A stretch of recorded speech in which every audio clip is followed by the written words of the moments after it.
I only know a few of the old boys. I've only played one Super League season, and some of the old boys mostly are foreigners that hang around.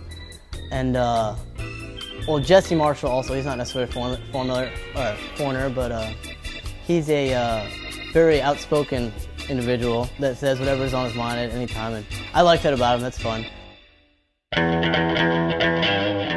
I was kind of given or self-given the nickname Diesel because ever since I was 19, 20 years old, I've had a diesel pickup truck. I've always been a contractor, whether I was working in college as a rugby player, trying to be a college football player and then saying that's too gay, I'd rather be a rugby player, or came to the Quins and it was the same type of deal, and I've been given, for better or for worse, many different nicknames, which you're just going to have to find out from other people what those are.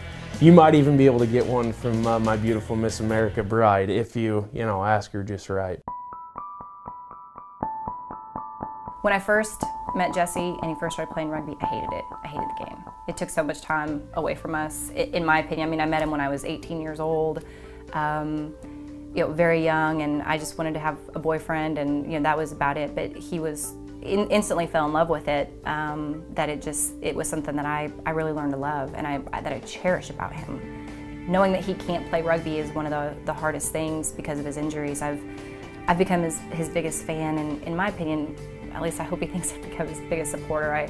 I want him back on the rugby field so bad, but yeah, when he first started, I didn't respect it. And through him and through his love for it, I learned to change my opinion of it. I loved going out Saturday afternoons and standing with all the wives and the girlfriends and the babies and the dogs and just cheering all our fellas and crying with them when they had injuries, and it's so funny because when they lose, you can just see that all the wives and all the girlfriends, everybody's attitudes change, because it's like, tonight's going to be such a bummer. Guys are going to be so disappointed, going to be so let down. So that's just kind of how our moods always reacted, kind of off of how the games went. Our Saturdays and our Sundays were, Lord, please let the boys win so that they'll have more fun, we'll have more fun, and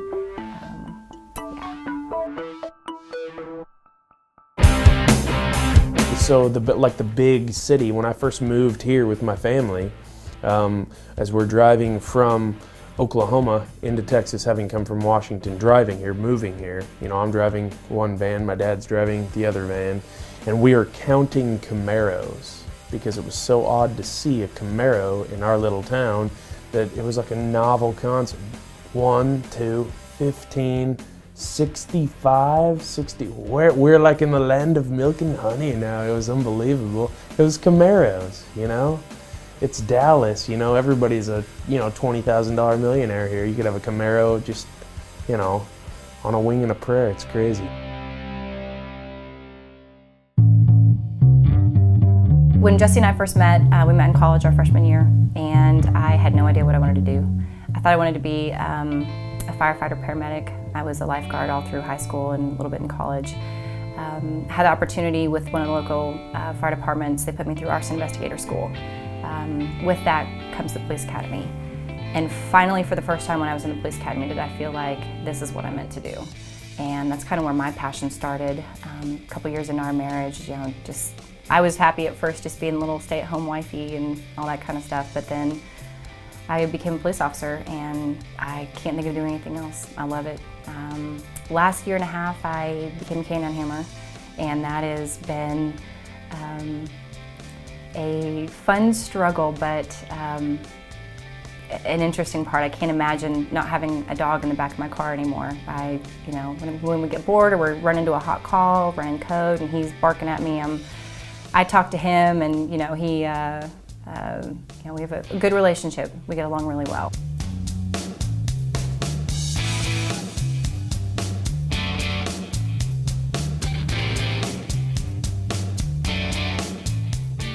I don't know that we both fell in love at the same time or with each other, but we met in a bar, classy, and I don't know. I mean, for me, it was like head over heels. He had the X factor, loved him, and besides all that, he came with this line. He goes, with his accent, "What's a girl like me and a guy like you gonna do watching Pink Panther all day?" And I just thought to myself, well, we can just get going right now, you know, I mean, this is great, I love this, this guy has an accent, and so we titled him the African, and my friends were like, well, you know, what are you guys gonna do on your date and things like that, and I said, oh, I don't know, you know, maybe fry up some monkeys or, you know, jump around the fire and, you know, sleep in the tiki hut or, you know, whatever they end up doing. But so it was kind of funny. We always had a really good time, but I stalked him for a while. I won't lie, he knows, I always tell it. I stalked him for a while, and but yeah, then we went to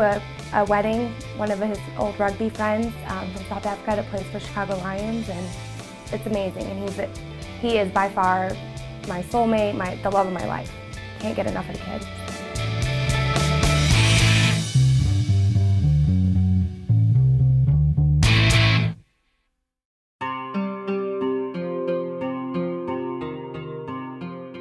She's so beautiful, but she is. I love her. I love her to death. You know, it's just really coming from a different country. People don't really think all the time. You know, it's harder to have a marriage with two different cultures.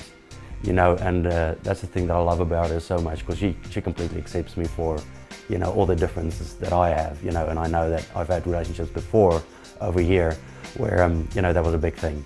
But she's really very accepting of who I am, what I do. And the biggest thing about it is, you know, she loves rugby too. She's my biggest supporter. You know, she's always out at the games. The guys gave me the nickname Joe, but I mean, that's something I've had from, you know, the younger days. And of course, my name is Johan, so that's just a short for Johan, you know, say it Joe. But I had one that stuck for a few years because I bought a motorcycle. And the only jacket I could find, you know, that was cost, you know, not too expensive, had the brand name was Joe Rocket.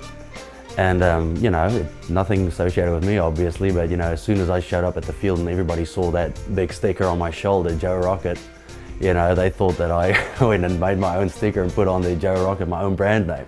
So from then on, the name started to stick and everyone started calling me Rocket, you know, which I thought was ridiculous anyways, but that's gone now. When you are born in South Africa, particularly, you know, where I come from, it's like football is over here. Everybody's crazy about it. That's our #1 sport. You know, you pretty much get born with a little rugby ball in your hand.